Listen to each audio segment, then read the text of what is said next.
Assalamualaikum warahmatullahi wabarakatuh, teman-teman, sahabat-sahabat santri yang sekarang lagi on di channel SMK Sunan Kalijogo atau yang lagi on juga di channel media Pondok Pesantren Sunan Kalijogo di YouTube atau di Instagram sunankalijogo.id.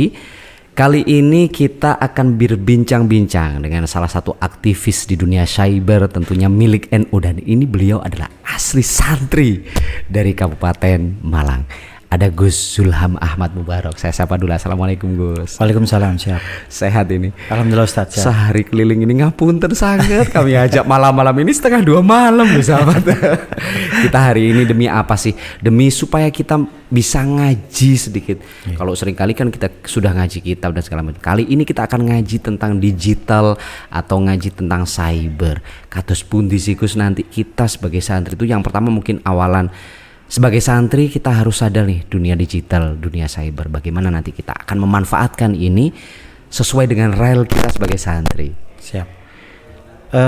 Dunia digital ini sesuatu yang ibaratnya tsunami informasi ini. Ini sudah nggak bisa dibendung lagi. Artinya kalau berbicara Jawa Timur, ini pusat pergerakan NU, pergerakan kita, saya aktivis NU, maka dimanapun saya sampaikan bahwa benteng terkuat kita ini ada di Jawa Timur dengan 4.400 sekian pesantren yang terdaftar. Belum yang nggak terdaftar ini ada banyak lagi, ribuan lagi. Maka potensi santrinya ibaratnya satu pesantren misalnya kita punya santri 10.000, 5.000, Anda bisa kalikan itu Ustaz. Nah ini potensi. Tetapi selama ini ternyata arus digitalisasi ini belum mampu masuk ke ruang-ruang yang ada di pesantren ini. Kenapa? Karena dinamika yang terjadi memang regulasi yang dimiliki oleh lembaga pendidikan maupun pesantren di bawah NU ini lazimnya memang belum terbuka terhadap akses handphone misalnya, ini belum boleh karena mengganggu proses ngaji dan lain-lain. Ini sesuatu yang kontradiktif, tetapi faktanya harus kita hadapi. Saya dengan teman-teman di Ansor Cyber, di NU Cyber, ini ikhtiarnya ini sampai hari ini yang kita lakukan satu, membangun kesadaran literasi digital. Kenapa kemudian literasi digital ini penting? Satu, target kita untuk membuka pintu-pintu dan tembok tinggi lembaga pendidikan NU ini yang masih belum sadar akan pentingnya digitalisasi di era 2022 ini. Ini adalah era artificial intelligence, intelijensia buatan. Ini era di mana kita sudah bisa mengoperasikan smart home, semuanya serba smart. Tetapi kemudian NU sendiri sudah smart. Kita tahu bahwa NU punya aplikasi NU online dan sangat disayangkan belum banyak warga NU yang mendownload ini Ustadz. NU online ini penting sekali di-download karena di sana ada Al-Quran, ada tahlilan, ada doa-doa, ada berita, ada kiblat. Semua fungsional peribadatan kita ada di NU online. Tapi berbicara strategi digital, bahkan produk digital yang diproduksi oleh NU saja masih belum banyak didownload dan dipakai. Gus. Maka gerakan yang kami bangun ini sebenarnya ya dibilang sistematis, kok belum sistematis juga. Tetapi paling tidak kita sudah mulai. Istilahnya kita sudah adzan dulu. Ini belum komat ini, jadi belum tahu jamaahnya seberapa. Jadi kita masih bangun dulu literasi digital, kesadaran digital, sekaligus mempersiapkan SDM. Karena terus terang NU ini SDM-nya banyak. Yang profesional di bidang digital banyak, mendunia bahkan banyak sekali. Tetapi membuat sahabat-sahabat kawan-kawan kita yang sudah mendunia untuk pulang ngurusi NU secara profesional dalam konteks digital ini sulit. Makanya kita bangun kesadaran digital dulu, agar kemudian lembaga pendidikan dan semua yang berbasis gerakan ini punya mindset yang sama, bahwa digitalisasi adalah kemutlakan dan kita tidak boleh enggan, apalagi takut dengan digitalisasi. Artinya hari ini santri pun meskipun yang di pesantren-pesantren masih belum bisa mengakses handphone saat mereka belajar, tapi kesadaran untuk sadar digital ini penting ya Gus ya. Betul. Artinya ketika mereka pulang, apakah mereka harus mencoba mengaktualisasikan dirinya bukan hanya sebagai pengakses konten, tapi dos pundi mangke untuk mereka agar tidak terjerumus pada pola-pola penggunaan media digital yang salah Gus? Yang saya bangun dan aktivasi ini adalah gerakan. Siap. Kebetulan yang memberi ruang gerakan ini adalah Ansor, maka lahirlah Ansor Cyber. Ya. Tujuan Ansor Cyber ini tidak hanya membangun sebuah gerakan murni saja, tetapi juga mencetak TOT. Kita melakukan training of trainer. Jadi kita mencetak generasi awal yang akan menjadi corong digital bagi gerakan digitalisasi ini. Nah, yang kami lakukan sekarang ini satu, membuat kurikulum, Ustadz. Di PW Ansor kami kerjasama dengan beberapa universitas. Kami buat kurikulum digital yang materinya bisa disesuaikan dengan dunia kita. Itu yang pertama. Yang kedua, kami mengetuk pintu-pintu pesantren, pintu-pintu lembaga pendidikan NU yang selama ini tertutup supaya bisa membuka sedikit lah, kami bisa masuk. Paling tidak, walaupun santrinya ini kemudian dilarang bawa handphone, aksesnya liburan aja. Iya, pas liburan. Tetapi pesantren ini punya ruang yang memberikan bekal literasi digital. Jadi berbicara literasi digital ini komplit nanti. Santri-santri ini kemudian ibaratnya 2 jam kami masuk ke pesantren, kami beritahu bahwa di luar sana, nak, dek, dunia digital ini sudah sedemikian majunya. Maka wawasanmu tidak boleh berhenti hanya di sebatas ini saja. Jadi batasan itu tidak hanya berhenti pada ruang-ruang tanda tanya saja.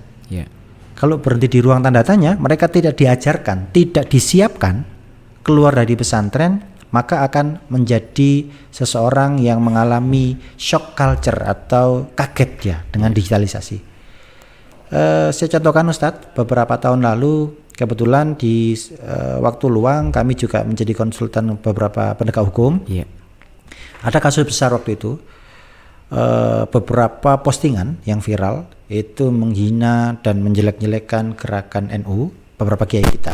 Kami telusuri proses pengungkapan perkara, dan ternyata pelakunya ini santri kita sendiri. Ini alumni pesantren, dia tidak pernah mengakses handphone. Setelah keluar dari pesantren, kaget, lalu dia ikut dengan gerakan yang ada angka-angkanya kemarin itu, yang viral. Akhirnya ikut menyerang gerakan kita.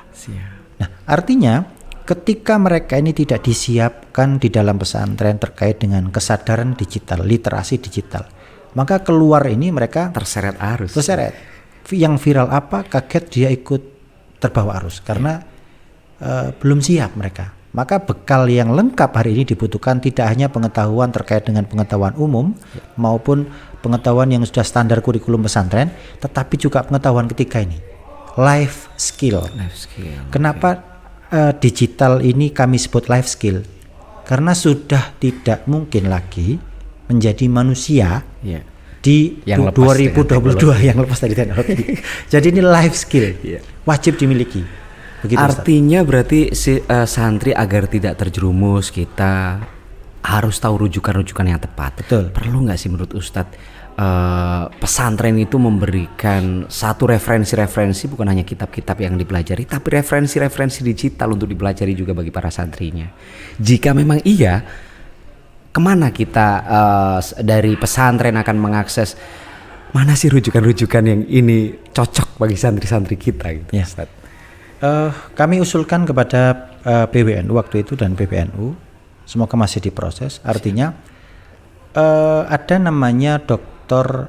Abdullah Hamid. Ini salah satu tenaga pengajar di universitas, masih muda beliaunya. Beliau menulis buku Literasi Digital bagi Santri. Ini menurut saya adalah lompatan yang strategis. Jadi sudah ada referensinya.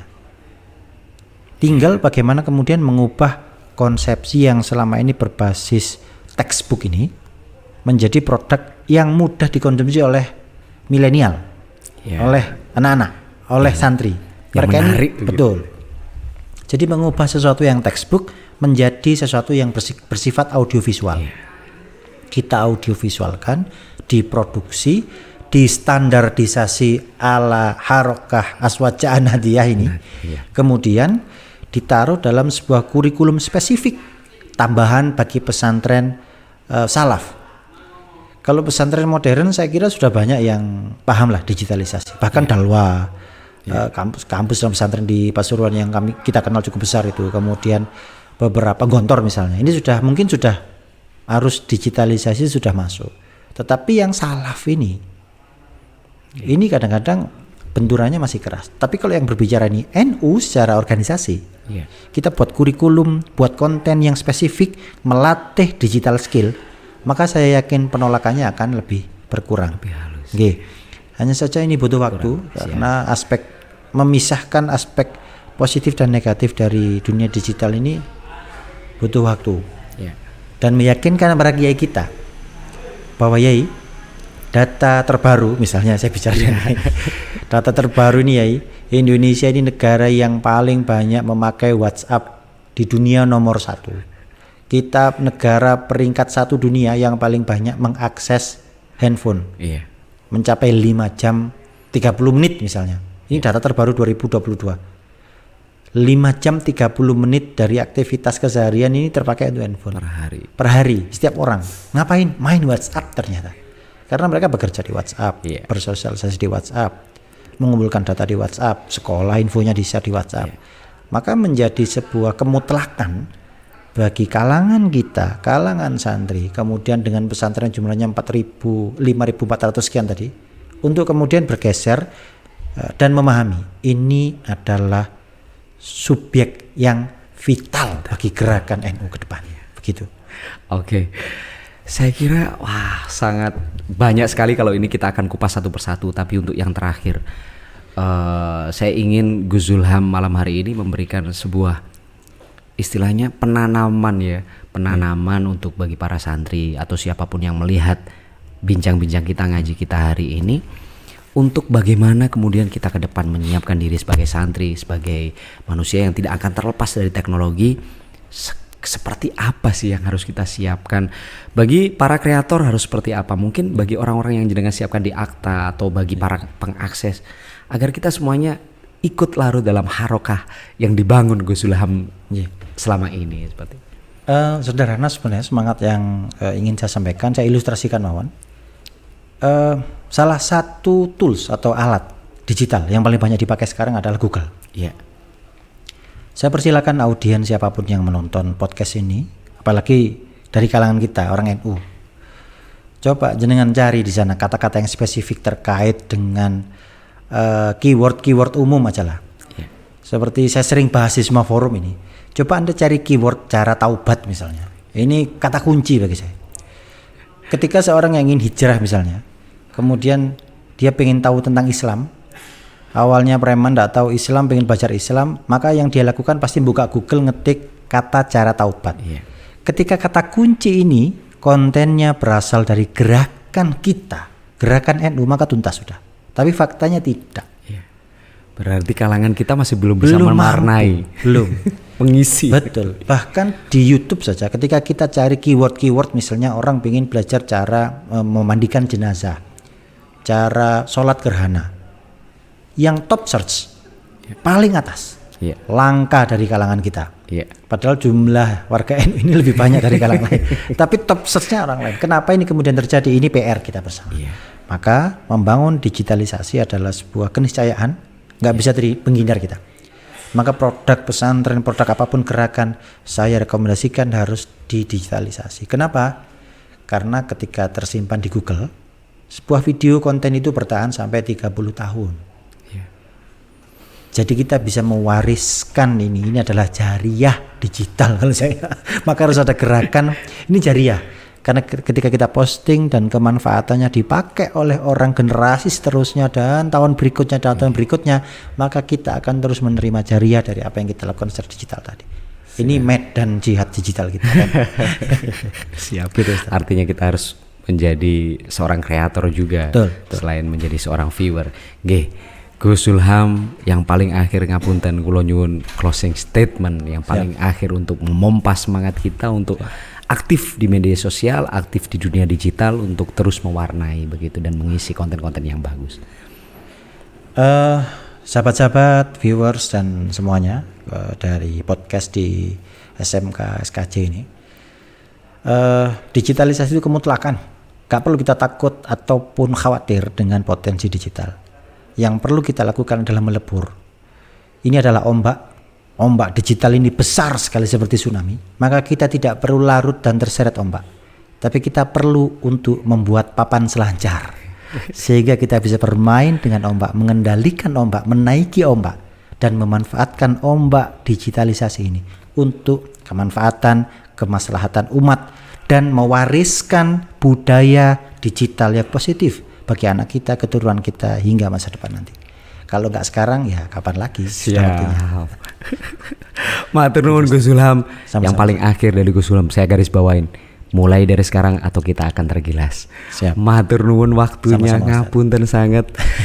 Begitulah bincang-bincang kita malam hari ini, ngaji kita malam hari ini tentang sedikit cuplikan. Mudah-mudahan nanti kita bisa ketemu lagi dengan Gus Ilham. Mudah-mudahan bincang-bincang tentang digital ini membawa manfaat bagi kita semua. Akhiran, wallahul muwaffiq ila aqwamit thoriq. Wassalamualaikum warahmatullahi wabarakatuh. Waalaikumsalam warahmatullahi wabarakatuh. Terima kasih, Ustaz. Iya, siap.